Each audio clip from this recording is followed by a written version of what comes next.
Buenísimo, bueno, muchas gracias. Gracias a todos y todas por venir hoy. Gracias también por abrir la casa, el psicográfico acá para la presentación de la película. Y bueno, simplemente para hacerla breve, el documental que acabamos de ver, de 1 hora, una película observacional, es decir, una película que como pudieron observar, digamos, no tenía voz en off, ni tampoco entrevistas. Buscábamos un poco desde la realización que la película se contara a sí misma. Si bien hicimos entrevistas y tuvimos un trabajo previo bastante largo, procurábamos que fuera en el formato en el que lo vieron. Es una peli que tiene cuatro iglesias, se habrán podido identificar, 4 iglesias de distintas tradiciones evangélicas. La iglesia evangélica cristiana de Unquillo, la ISEU, la iglesia metodista, la Trinidad, la iglesia Templo de la Hermosa y la iglesia Comunidad Viva. Son todas iglesias con historias distintas, ubicadas en distintos lugares de la ciudad de Córdoba, en distintas zonas. Por ejemplo, la iglesia Templo de la Hermosa, una iglesia que funciona desde los 90, está ubicada en zona sur, barrio Cárcano, en una zona industrial.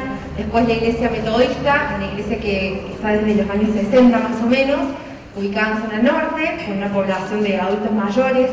Luego una iglesia con un perfil de iglesia emergente, ubicada en el centro de la ciudad, que tiene apenas 10 años. Y la iglesia evangélica de Unquillo, que está ubicada en la ciudad de Unquillo, y desde 1945. Digo, todas estas iglesias responden a realidad que están compuestas por distintas personas que hacen a la comunidad. Creo que el proyecto surgió, empezamos a trabajar en el 2017, a partir como de 2 motores principales. Por un lado, que yo pertenezco a la iglesia evangélica de toda mi vida, y la pregunta por el culto, la pregunta por el ritual, por la liturgia, es una reflexión quizás hasta teológica, eclesiológica, para qué nos reunimos, por qué nos reunimos, qué sucede cuando nos juntamos, y qué otras maneras o alternativas tenemos también o existen en la forma de hacer iglesia y de rendir culto a Dios. Eso por un lado, eso más inspirado desde lo teológico y desde la fe. Yo pertenezco a un club de lectura y bueno, estas eran preguntas con otros amigos y amigas que nos hacíamos. Y luego, por otro lado, saber que desde los medios de comunicación, sobre todo en 2017, con la cuestión de lo evangélico en los medios de comunicación, se nombraba, siempre lo evangélico se nombró, incluso está estudiado eso, desde como algo extranjero, como lo otro, desde un punto de vista exotizado, estigmatizado, y para quienes hemos tenido siempre que explicar una y otra vez de qué se trata ser evangélico, cuáles son nuestras prácticas. Bueno, me parecía que era interesante mostrar la heterogeneidad que hay dentro de las mismas iglesias, de las mismas comunidades de fe y dentro del mismo campo. Así que, bueno, un poquito eso, contarles como el contexto de producción de la peli. Empezamos a trabajar en el 2017 en el marco de un taller de cine documental comunitario en el Museo de Antropología de la Facultad de Filosofía de la Universidad Nacional de Córdoba. Y luego, bueno, en 2018 pudimos hacer los registros con un equipo de trabajo, con varios amigos y amigas que se sumaron voluntariamente porque no conseguimos recursos, y también un proyecto autogestivo. Y luego en el 2019 y 2020 pudimos trabajar en el montaje, así que este año, al inicio de la pandemia, pudimos presentarlo con varios de los protagonistas en Córdoba, y bueno, ahora estamos presentando y convidando también la proyección y el debate con otros espacios. Así que bueno, muchas gracias, eso les quería compartir.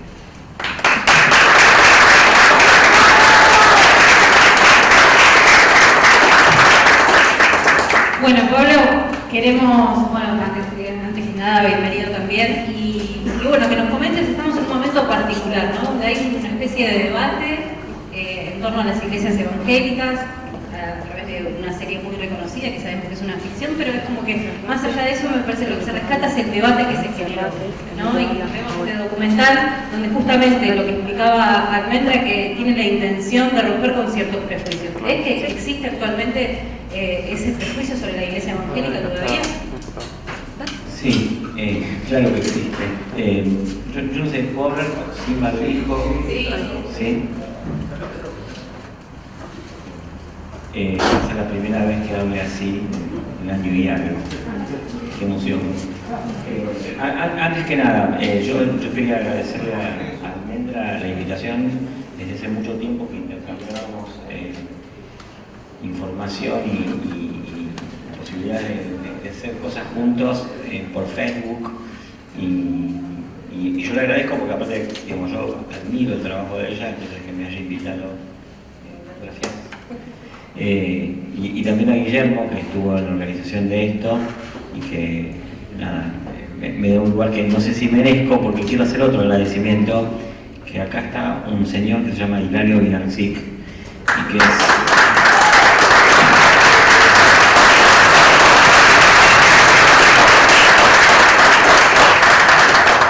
es un tipazo, que es un gran investigador del mundo evangélico. Yo aprendí muchísimo de él, lo considero entre mis maestros. Y aparte, digamos, nada, conozco los tránsitos personales de Hilario, que son siempre emocionantes, además de que es un tipo inteligentísimo, brillante. Bueno, vuelvo entonces, después de los agradecimientos, perdón. Te respondo y al mismo tiempo me vinculo al debate de la película. Si vos más de 5 minutos parame y después me organizas tu intervención. Pero, miren, con el tema del reino, yo lo primero que quería decir es, hay una cosa con que los autores del reino pretenden impresionar a un público que supuestamente no está informado, y que no es sobre religión ni sobre los evangélicos, sino que es sobre literatura. La idea de que la ficción está separada del realismo es una idea que solo existía en el siglo XIX. O sea, el psicoanálisis, el feminismo, los estudios culturales, digamos, están revolucionarios en el siglo XX, dicen una frase que es: la realidad tiene estructura de ficción. Entonces, digamos, qué sé yo, no sé, hay una película viejísima que simula una represión en la Revolución Rusa y todo el mundo se acuerda que la Revolución Rusa tiene esa represión, pero esa represión no existió. Entonces, digamos, las memorias de lo real están hechas de ficciones también. Entonces, digamos, a otro ignorante con el cuento de que la ficción es mentira, ¿no? Mentira la verdad, digamos, mentira el realismo. Y la otra es la posición de artista romántico, cuando estás haciendo un trabajo con Netflix. El artista romántico nunca existió. Los artistas románticos del siglo XIX iban a las exposiciones de cuadros como si fueran a la bolsa de comercio. Y eso es, aparte, si ella fuera culta, iría al museo d'Orsay y vería que hay un cuadro que representa la venta de cuadros como si fuese una sesión en la bolsa de comercio. Entonces, el artista romántico tampoco existe. Entonces, digamos, hay lugares desde donde habla cada uno. Y bueno, este documental habla, y lo dije documental y me confundí, pero mi lapsus me interpreta, mi equivocación me dice mi verdad. Eso habla desde un lugar que todos hemos dado batallas para que nos nombren como nosotros nos percibimos. Pero ellos se pueden permitir nombrar a los evangélicos como evangelistas, ¿no? Que es como si yo fuera un juez y pudiera decir su señoría, dijera su señorita. ¿No? Actos de ignorancia, pero evidentes y a primera vista. Entonces, sí, yo creo que hay más que un prejuicio, digamos, o sea, hay una construcción del otro evangélico como si fuese un extranjero. Por eso quería llegar acá. Y me parece que justamente el documental hace antes, pero frente a miles de demostraciones del mundo evangélico que ya tenían esas características, porque no es la primera vez que se hace algo así sobre los evangélicos. Porque el periodista que no tiene nada que hacer lunes a la mañana, dice, bueno, vamos a hacer una nota sobre evangélicos. Y la saca para el domingo siguiente y hace lo mismo de siempre. Los evangélicos, la plata, los falsos milagros y unos señores vestidos como un muñequito de torta, que aparte es digamos, la forma más clasista y antipopular de ver el mundo evangélico.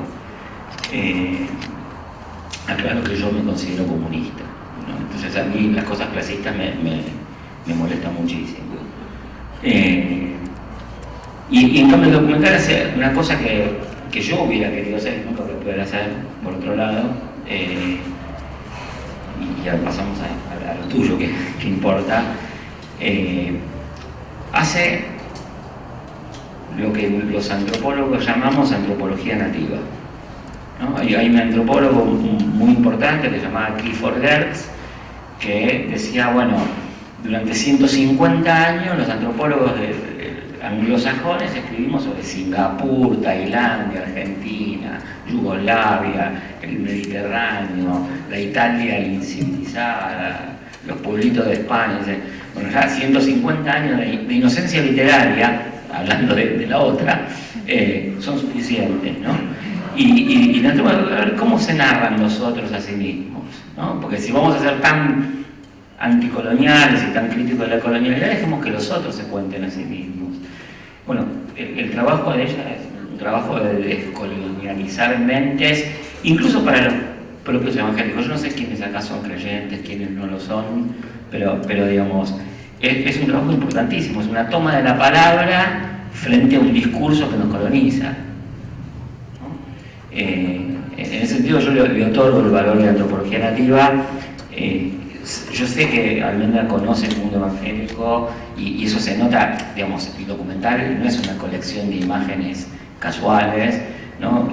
Hay una forma de dimensionar la experiencia evangélica en cada iglesia y a lo largo de las iglesias que está muy presente, y eso le permite al mundo, digamos, entender a los evangélicos, pero para los evangélicos entenderse a sí mismos en sus propios términos, por una serie de cuestiones que, digamos, por ahí podríamos conversar después, porque yo lo quiero dejar a Guillermo, pero quiero decir, a mí me gusta mucho ver las diferencias, pero también los puntos comunes a lo largo de todas las iglesias, ¿no? Porque nosotros, incluso yo creo que en el mundo evangélico a veces, estamos demasiado acostumbrados a las taxonomías, esto es clásico, esto es histórico, esto es neopentecostal.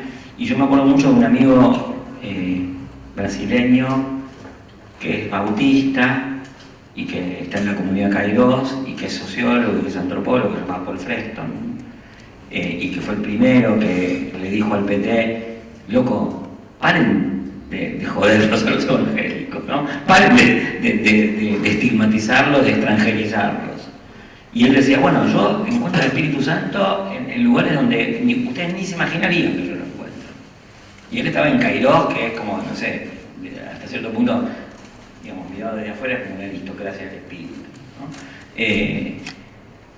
Entonces, me parece interesante que esta antropología nativa, que critica la colonialidad del pensamiento del mundo sobre los evangélicos, identifique esos puntos en común, que es una de las cosas que el discurso colonial sobre los evangélicos le ha privado a los evangélicos, reconocerse como parte de un colectivo.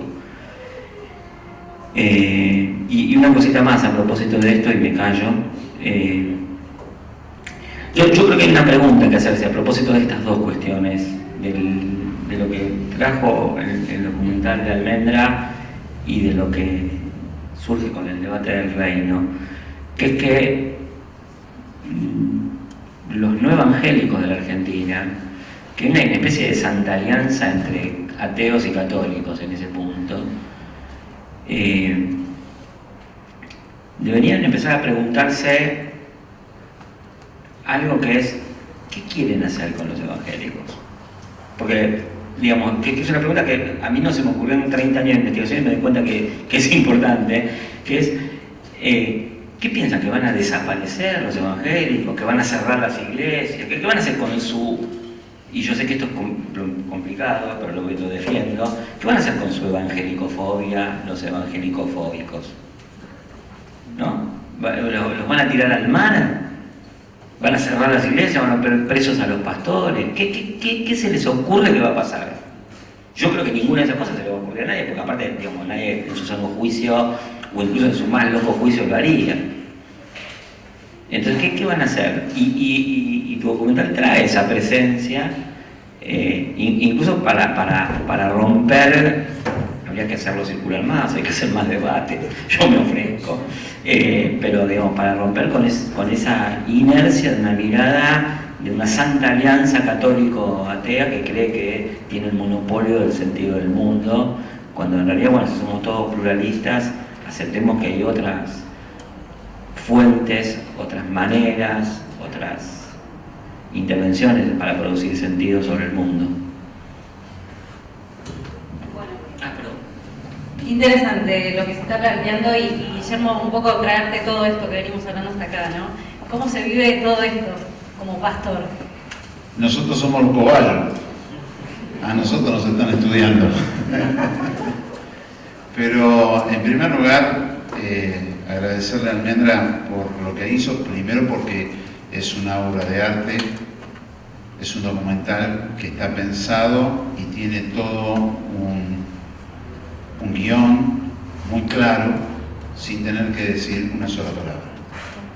Y eso es algo muy creativo que uno lo tiene que valorar, porque además de ser muy bueno el presentar como presentó 4 tipos de iglesias completamente diferentes, lo hizo de una manera muy creativa, y eso es muy importante. Pero lo segundo es el contenido en sí. Yo estoy feliz porque defiendo cada una de esas posturas, y no porque esté de acuerdo, porque hay cosas que pasaron en el documental que yo jamás en mi vida las haría, y me causan mucha gracia inclusive, y es muy bueno reírse de uno mismo, porque cuando uno puede llegar a mirar algo y tomarlo con humor, es muy bueno, es sano, porque creo que uno tiene que mirar la realidad y lo complejo que es la realidad de la iglesia evangélica. Si no lo leyeron, les recomiendo que lean el libro de Pablo, Vivir la Fe. Es un libro muy interesante que es parte de su tesis, ¿no? ¿Qué año fue eso, Pablo? ¿90?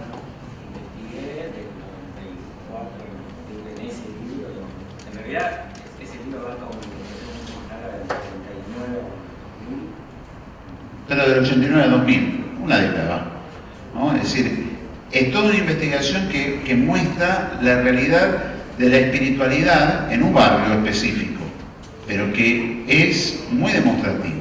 Y aquí hay algo que uno tiene que llegar a comprender. Hay una palabrita, yo me anoté algunas cosas del libro de Pablo interesantes, ¿no? Él habla de la taxomanía. Y vivimos en esto, ¿no? Todo tiene que estar definido. Hoy, si vos decís una palabra, sos celeste o sos verde. Una palabra nada más, ¿eh? Sos celeste o sos verde. Sos de un partido político o sos del otro. Tenés un pensamiento del otro. Y nadie te lo puede quitar. Es más, hoy hablé con alguien, yo por teléfono, y me definió a mí, conociéndome, lo hizo porque tiene una espinita clavada, ¿no? Me definió a mí todo lo opuesto a lo que yo soy, lo hizo arteramente, ¿no? Y como es alguien que yo le quiero como una mamá y sabe que está perdonada antes de que empiece a hablar, ninguna clase de problemas. Yo le contesté con algo que también era una astillita para ella, y como ella se sintió molesta, se dio cuenta que había ido un poquito más lejos de lo que tenía que ir y retrocedió. Es difícil hacer esto con los medios de comunicación y con algunos grupos. En alguna nota que escribí sobre el documental del reino, dije, solamente con un exorcismo del pastor Emilio, yo puedo pensar que es nada más que una ficción. Es muy obvio, ¿no? Cuando algún periodista me preguntó, digo, oh, pero esto es una ficción. Digo, hey, está bien. Imagínate que yo diga, un periodista progre que se peina con el pelo para atrás y que usa un traje color azul y dijo tal cosa y te digo, es una ficción. Y se empezó a matar de risa. Digo, si yo te pinto una situación determinada, está. Pero aquí aparece otro punto, ¿no? Cuando Pablo hablaba de lo extranjerizante, uno tiene que pensar dónde está la Secretaría de Culto. En el Ministerio de Relaciones Exteriores. Eso te pinta por dónde vamos, pero no de ahora, desde siempre. Y aquí viene lo que le ponderaba Almendra. Yo soy cuarta generación de argentino. Era ateo. Mi mamá, católica apostólica romana, mi papá presbiteriano. Ambos alejados de sus iglesias. Crecí, mi mamá lo único que me decía es, la iglesia de tu padre es una iglesia maravillosa, lo único que escuchaba. Después mi mamá la vi pelearse con el obispo de Avellaneda, que se llamaba Tumini, un personaje bastante controversial, ¿no? Vino después de Quarracino, o sea, de Podestá, Quarracino, Tumini. Entonces una historia bastante especial allí en Tierra Santa, en Avellaneda. Pero en medio de todo eso yo tuve un encuentro con Jesús. Y soy pentecostal de huesos colorados, es decir, yo soy pentecostal. Y lo digo de esta manera porque en aquellos años ser pentecostal era bochornoso. En el ambiente evangélico, los que querían tener una cred decían, somos carismáticos. Y yo me burlaba de ellos diciendo, ustedes no son carismáticos, ustedes son getismáticos, porque tienen la cara de hierro. Yo soy pentecostal. Y cuando alguien quiere denostar el pentecostalismo, me vuelvo más pentecostal. Porque estoy feliz con lo que soy. Y no necesito explicarle nada. Y nadie me tiene que venir a decir, vos sos extranjerizante. No, muchacho, para nada. Soy pentecostal, muy pentecostal y argentino. Y no necesito explicarle nada a nadie. Lo que sí va a sucede algo que muchos no lo toman en cuenta. La iglesia evangélica, en todas sus formas, va llegando a mucha gente. Y entonces muchos de los que dicen o que quieren criticar, tienen un hermano, un amigo, un pariente, alguien que es evangélico. Y entonces te van a empezar a conocer. Y para eso, este lugar es emblemático. Porque es especial. Cuando dijimos dónde lo hacemos y terminamos haciendo aquí, es emblemático. Este es un lugar, un centro cultural que se autosostiene, pero que es parte de un emprendimiento del Centro Cristiano Nueva Vida, pero aquí no se hace ninguna tarea de evangelización, ni pastoral. Esto es cultural. ¿Para qué? Para el barrio. Y el barrio encontró acá un espacio donde expresarse, donde nutrirse, y lo que recién Fran decía, que no sé si se habrán dado cuenta, pero Fran, que es de acá, ¿no? Pero es oriundo de la República de Córdoba, recién con la película se le pegó ya el cordobés, y cuando hizo el anuncio ya le salió medio acordobesado, ¿no? Ya se le empezaron a repetir las vocales. Pero cuando uno ve que el barrio entra aquí y lo tomó como propio, y no está pensando es de la iglesia, porque en ningún lugar aparece la iglesia y porque no está la iglesia. La iglesia está en las personas. Y como una chica lo decía en la película, hablando de servicio, creo que esta es la clave. Vivir. No tengo tantos problemas con que se hable mal de nosotros. Quizás porque ya estoy acostumbrado, ¿no? Pasamos ya muchas veces por esto. Yo recuerdo una vez, le dije al señor Silleta, no sé quiénes se acuerdan de él, porque él hizo todo un prolegómeno hablando de una persona a quien yo precisamente conocía, que era un agente de la CIA, pero que a la vez era comunista. Le digo, somos un fenómeno, nos tienen que mandar a las Naciones Unidas.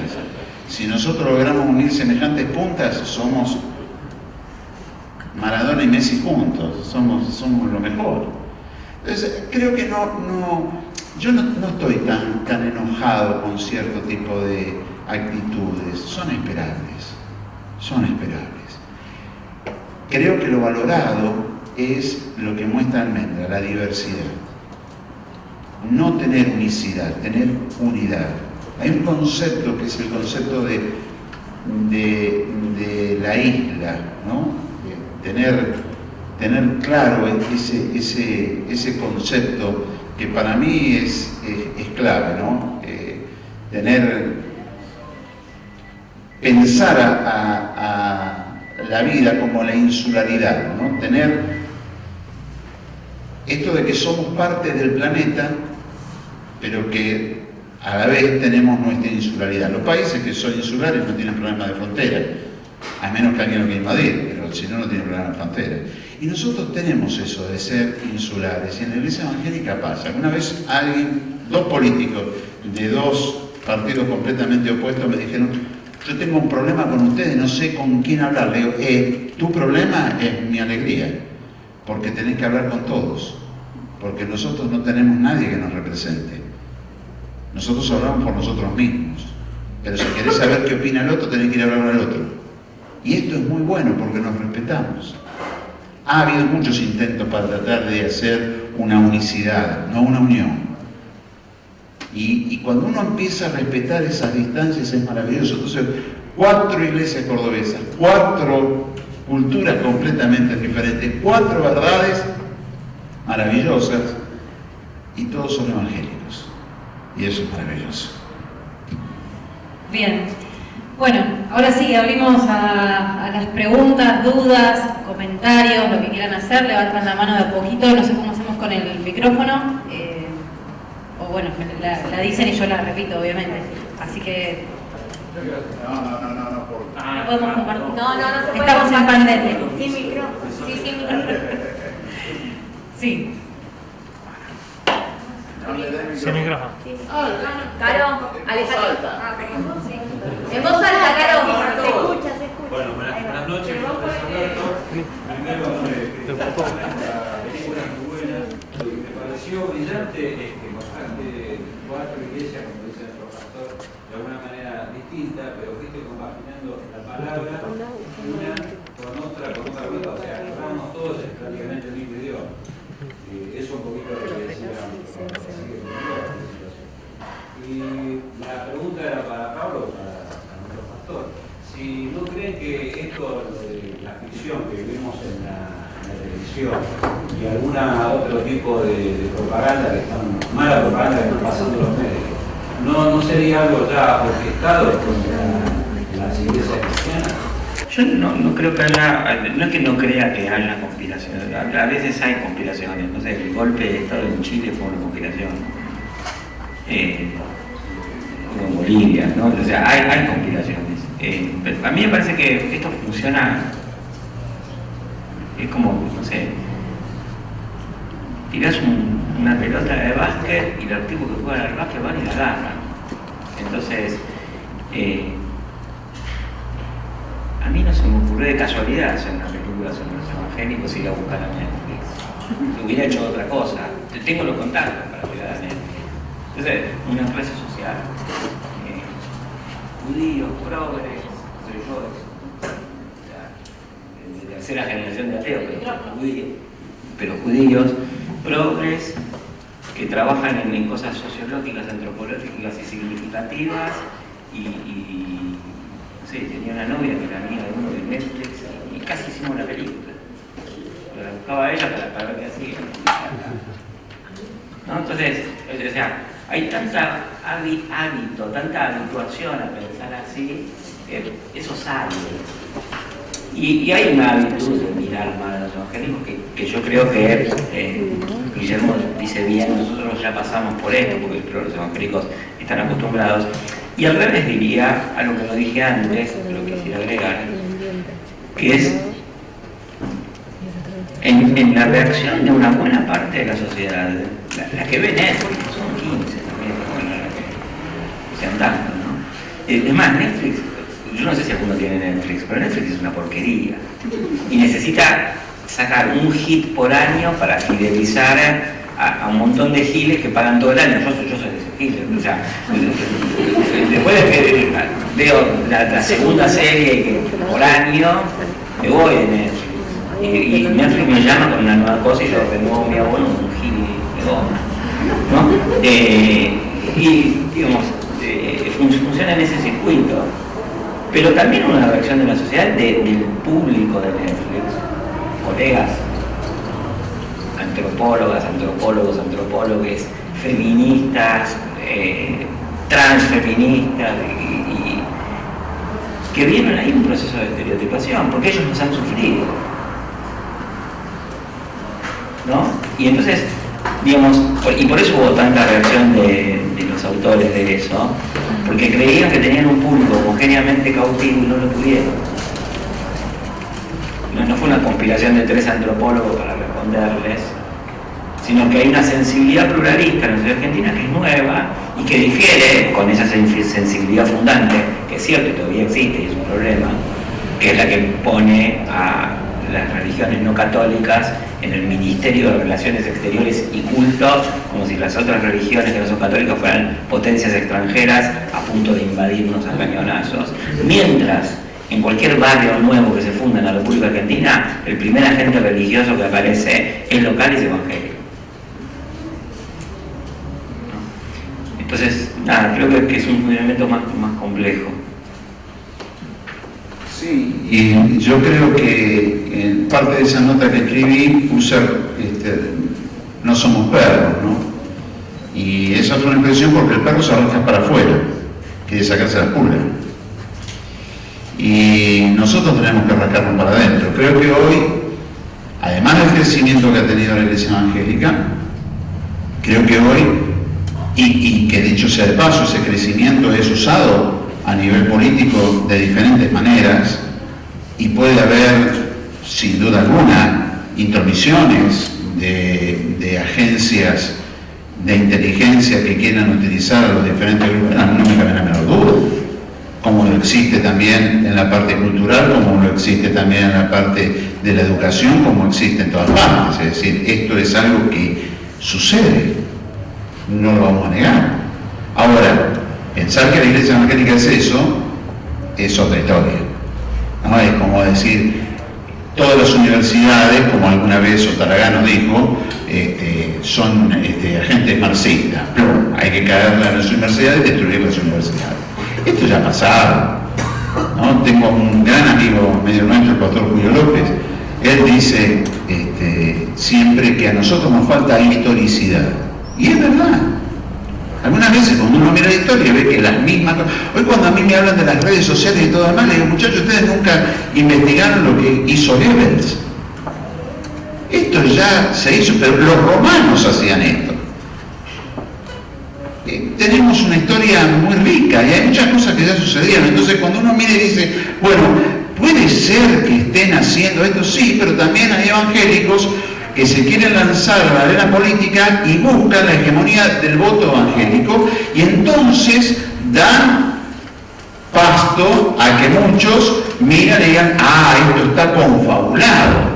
Pero lo que está haciendo ese grupo, o esos grupos, o esas personas, ni siquiera algunos son grupos, son personajes, que hacen ese tipo de planteamientos, y que la Iglesia Evangélica no está de acuerdo con eso. ¿Y cómo lo sabe Guillermo? Fíjate las elecciones. ¿Cómo le va? Y cuando vos ves que no lo votan, te están diciendo, y la Iglesia Evangélica no les estaría dando mucha bolilla, que digamos. Entonces creo que la conspiración y todo eso, no soy de los que me acuerdo a mí pensando en las conspiraciones. En eso lo tengo bien claro. Pero creo que también hay parte del mundo evangélico que da pie para ese tipo de cosas, y uno tiene que ser consciente de eso y ser, como lo mostró Almendra, evangélico, y mostrarse, es decir, esto también es evangélico, porque lo que Almendra retrató es una parte de la vida de la Iglesia Evangélica, que es lo cultico. La Iglesia Evangélica tiene una vida enorme que no pasa por lo cultico, pero lo cultico nos representa mucho y es una identidad muy clara y es muy bueno tenerlo representado así. Decías el mensaje, las notas, es decir, las canciones estaban en tono. Maravilloso el trabajo que hizo. Pero esto nos tiene que llamar a pensar, bueno, si algunas personas nos estigmatizan, si hay grupos, como decía Pablo tiene una frase en el libro que me gusta mucho, ateos adeptos a la religión, así llaman los religiosos, ¿no? Ateos adeptos a la religión. Tenemos muchos también de estos que son parte de los que hacen todo este tipo de estereotipación y hacen que uno aparezca como un ogro, como un peligro. Esto ha pasado muchas veces. ¿Cómo se combate? Viviendo, estando con la gente. Y la gente dice, che, qué piba bárbara, qué tipo macanudo, y es evangélico. Y por ahí pasa el asunto. No porque salgamos una campaña en las redes sociales, se hable en contra de fulano, mengano, sultán, todo eso es pérdida de tiempo. Bien, ¿alguna pregunta más? ¿Alguien que quiera comentar algo? Sí. No, simplemente felicitarlos por el documental, Almendra, por el libro. A Pablo creo que son un aporte a la sensibilización de la gente en relación con lo que es realmente la religiosidad popular en Argentina. Y bueno, yo hice la escuela primaria en una escuela católica y pensé que en el mundo había católicos, había ateos y había judíos que eran los judíos ortodoxos que se veían con su indumentaria y con su barba y pelo especial en la zona de Once. Y después hice la secundaria y me enteré que existían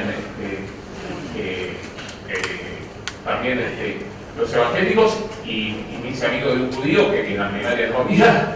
Y después, en la militancia política, en la militancia política, uno empieza a abrir su mundo, a abrir su cabeza en la adolescencia y después, y en la universidad, también había compañeros de militancia que eran evangélicos, o sea, no eran, sino que los mundos empezaban a tener intersecciones entre los conjuntos, ¿no? Y tanto mirando la película como leyendo el libro de Pablo, que todavía no lo terminé, pero que ya voy por más de la mitad, fue muy iluminador. Pues la letra es muy pequeña, engaña, el libro parece los otras páginas, pero si fuera mi copia más grande sería es una tipografía. Pero creo que es iluminador el libro en cuanto a que algunas de las cuestiones que yo vi reflejadas ahí me pasaron a mí mismo, porque yo mismo también tengo momentos de mayor o de menor creencia y también a veces voy al culto católico o a los carismáticos o a una María evangélica en Pablo no ves en ciertas situaciones también especiales. Y yo me vi reflejado en ese... me vi reflejado, dije, entonces hay mucha gente que le pasa lo mismo, que picotea de distintas experiencias religiosas de acuerdo a los momentos que va viviendo. Entonces, no soy el único que hace eso.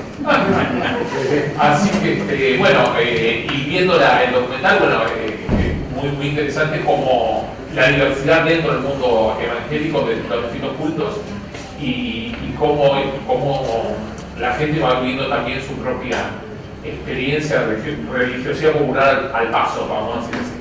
Así que felicitarlos y contarles eso. Perdón por la autorreferencia, pero no lo puedo evitar, porque me sale cuando uno lee y cuando uno mira. Gracias. La autorreferencia es hablar del que más conoces. Claro. Está bien. Claro. En la iglesia evangélica no se puede estar sin dar testimonio, ¿no?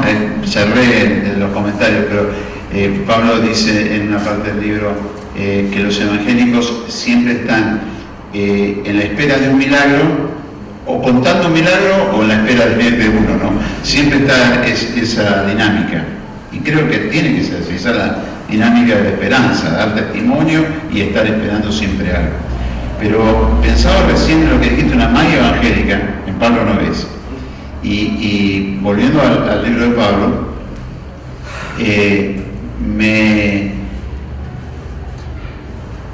me gustó mucho la lectura que él hace acerca de la guerra espiritual y de la liberación, donde él dice, los evangélicos colocan a ciertos grupos de los cuales consideran que su espiritualidad es negativa y le dan entidad.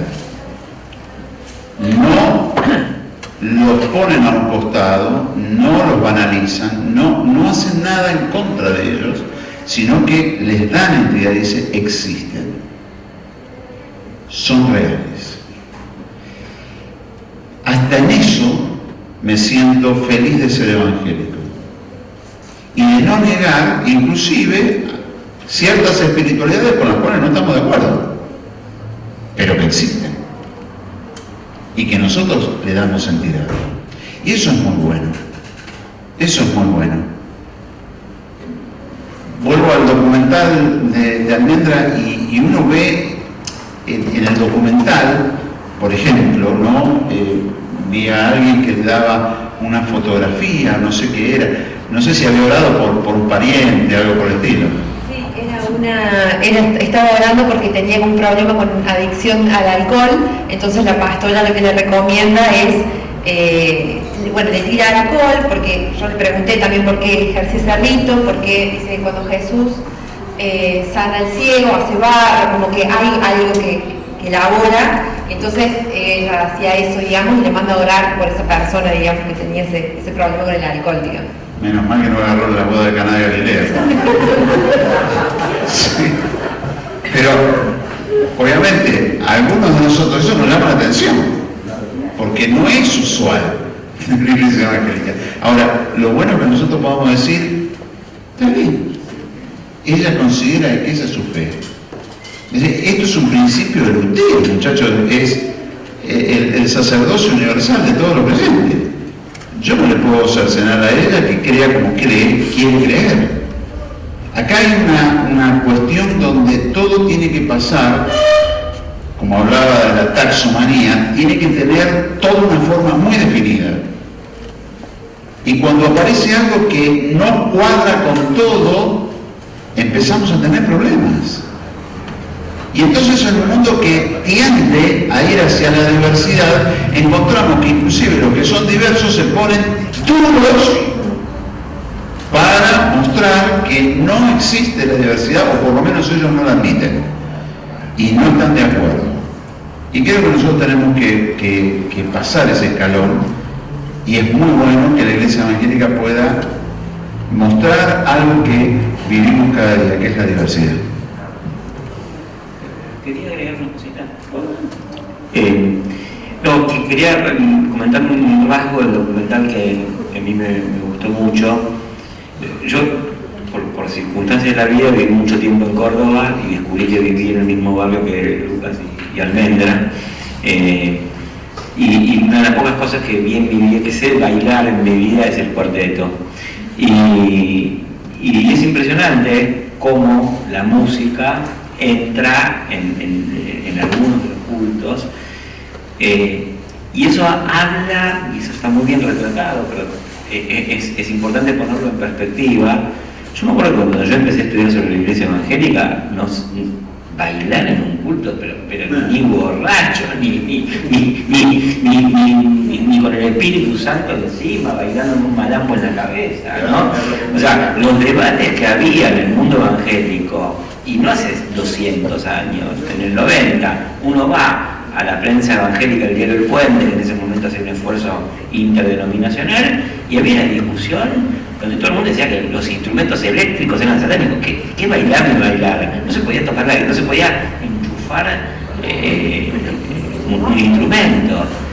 Y hoy hay como un nuevo piso cultural en el mundo evangélico que, digamos, junto a la diversidad, hay como un nuevo lenguaje que se dialectiza en cada iglesia, que tiene que ver con una presencia cada vez más central de la música, ¿no? Como vehículo de la espiritualidad, y que eso, digamos, el documental lo muestra muy bien.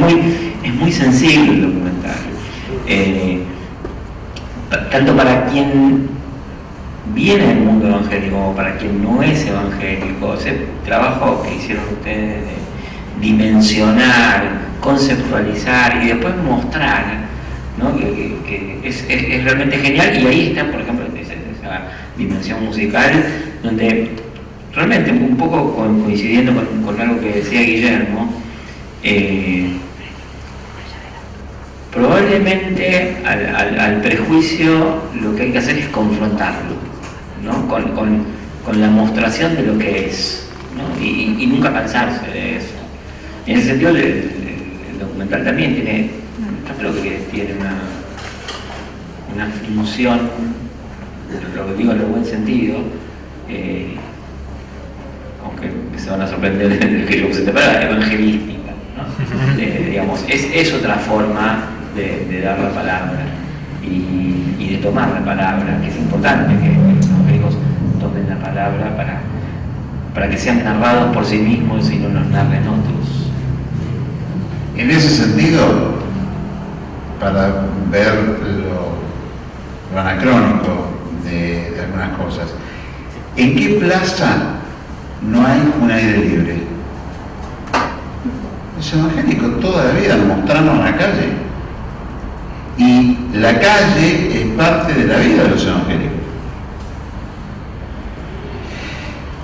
Y somos transhumantes, ¿no? Porque tenemos permanentemente carencias, y lo veíamos en uno de los grupos que decían: el próximo fin de semana estamos en tal dirección, y estaban festejando porque el lugar donde estaban evidentemente era un salón de fiesta, era el salón de fiesta alquilado por evento, se notaba eso, ¿no? Y piensen que para hacer el culto hay que llevar todo el audio, armar todo, tener todo, hay que hacer, ¿no? Y después limpiar todo y dejarlo en condiciones y todo lo demás. Pero la iglesia evangélica vive en las calles. Si vos querés saber cómo es la iglesia evangélica, andá a cualquier plaza, sentate y espera. Y vas a ver que en algún momento aparece uno solo,